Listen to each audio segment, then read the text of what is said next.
Hi friends, இன்றைக்கி நம்ம கிச்சனில் சூப்பரான டீ டைம் ஸ்நாக்ஸ் அவல் மிக்சர் எப்படி செய்யுதுன்னு பார்க்க போகிறோம். இதை ஈவினிங்கில் டீ காஃபியோடு சாப்பிடும்போது இன்னும் சூப்பராக இருக்கும். அதே மாதிரி குழந்தைங்கள்லாம் ரொம்பவே விரும்பி சாப்பிடுவாங்க. டேஸ்ட்டும் சூப்பராக இருக்கும். கண்டிப்பாக மிஸ் பண்ணாமல் ட்ரை பண்ணி பாருங்கள். வீடியோக்குள்ளே போகிறதுக்கு முன்னாடி நம்ம டிஎன் ஸ்பைசி சேனலை மறக்காமல் சப்ஸ்கிரைப் பண்ணிக்கோங்க. கூடவே பெல் சிம்பலையும் கிளிக் பண்ணிக்கோங்க. ஒரு கடாயில் பொரிக்கிறதுக்கு தேவையான அளவுக்கு எண்ணெய் சேர்த்துக்கோங்க. எண்ணெய் சூடாக இருக்கும் போது தான் நம்ம அவல் சேர்க்கணும். இல்லைன்னா அதில் எண்ணெய் நல்லா இழுத்துரும். அதனால் நல்லா எண்ணெயை ஹீட் பண்ணிவிட்டு அதுக்கப்புறமா அவலை சேர்த்துக்கோங்க.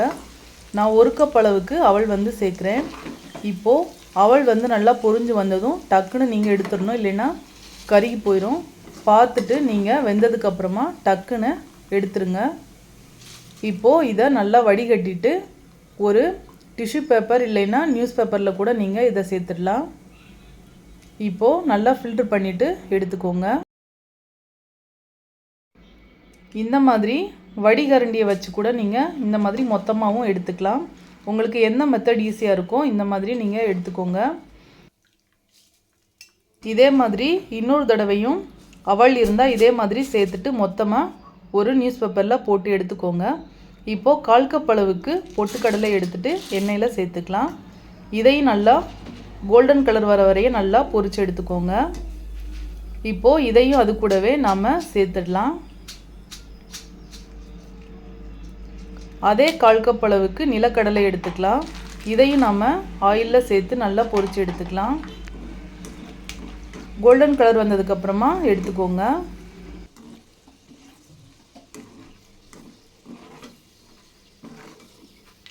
இப்போது நல்லா பொரிஞ்சு வந்திருக்கு. இதை எடுத்துடலாம். இது கூடவே 4-5 பூண்டை தட்டி எடுத்துக்கோங்க. இது கூடவே கருவேப்பிலையும் சேர்த்துக்கலாம். ஃபைனலாக இதை சேர்க்கும் போது நல்லா ஃப்ளேவர் கிடைக்கும். இதை நல்லா பொரிச்சதுக்கப்புறமா நம்ம அவலில் சேர்த்துடலாம். அவ்வளோதான். இப்போது பொரிச்ச எல்லாத்தையுமே நம்ம ஒரு நியூஸ் பேப்பரில் இல்லைன்னா டிஷ்யூ பேப்பரில் இந்த மாதிரி போட்டு வச்சுருங்க. இப்போது இது எல்லாத்தையுமே பவுலில் மாற்றிடலாம். இது கூடவே 1/4 டீஸ்பூன் அளவுக்கு மஞ்சள் தூள், 1/2 ஸ்பூன் அளவுக்கு சில்லி பவுடர், 1/4 டீஸ்பூன் அளவுக்கு உப்பு சேர்த்துக்கலாம். சேர்த்துட்டு இதை நல்லா ஒரு தடவை குலுக்கி விட்டுக்கோங்க. அப்போது ஈவனாக நம்மளுக்கு மிக்சர் மிக்ஸ் ஆகணும். இப்போது ஒரு ஸ்பூன் வச்சு நல்லா கலந்து விட்டுக்கலாம். இப்போது சூப்பரான அவல் மிக்சர் தயாராகிருச்சு. இதை நீங்கள் டீ காஃபி கூட சாப்பிடும்போது டேஸ்ட் சூப்பராக இருக்கும். அதே மாதிரி குழந்தைங்கள்லாம் ரொம்பவே விரும்பி சாப்பிடுவாங்க. மறக்காமல் ட்ரை பண்ணி பாருங்கள்.